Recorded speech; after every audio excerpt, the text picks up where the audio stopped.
Charlotte, it looks like at least the situation has come to an end and come to an end safely with no one injured.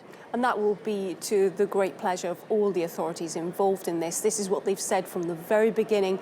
When we heard this plane had been hijacked about 5 hours ago, is that their top priority was always to ensure that the freedom and safety of all of the individuals who were on that plane, the crew and the passengers indeed, including the 21 or so foreign nationals who are on board. And we know from earlier confirmation that there were 8 people from the US, 4 people from Britain, 4 Dutch, along with some Belgian, French, Italian and Greek nationals. So a whole variety of people who'd originally boarded that plane in Alexandria and had been due to go to Cairo. But to all of the relief, I'm sure, of their families and relatives, that we understand that all are safe. And in the last few minutes, we've just heard from the Egyptian Aviation Ministry, who has confirmed that all those passengers and crew are safe.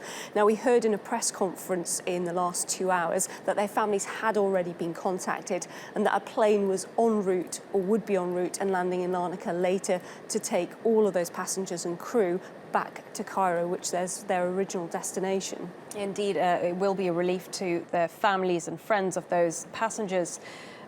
So often we don't have this sort of ending to these sort of incidents. Still a lot of questions. We started off the day, sort of the immediate thought was it could be a terrorism-related incident.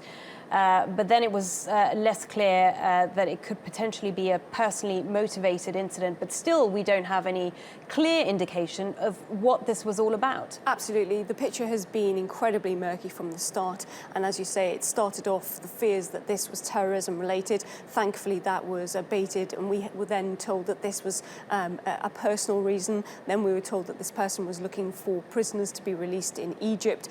In the last couple of minutes, we've heard some more details from the Egyptian Prime Minister, who said the hijacker, who's being named by the Cypriots as being Saif Eldin Mustafa, actually wanted to meet with European Union officials or to fly on to another airport. And the Egyptian authorities had said earlier today that that airport could have been Istanbul. So incredibly unclear what the demands were. And that's probably why the Egyptian authorities were so reticent in that press conference in the last few hours to give any details about the hijacker himself or what he wanted. And still, it's unsure what his demands were and what his final hopes were from hijacking this plane with those 81 passengers.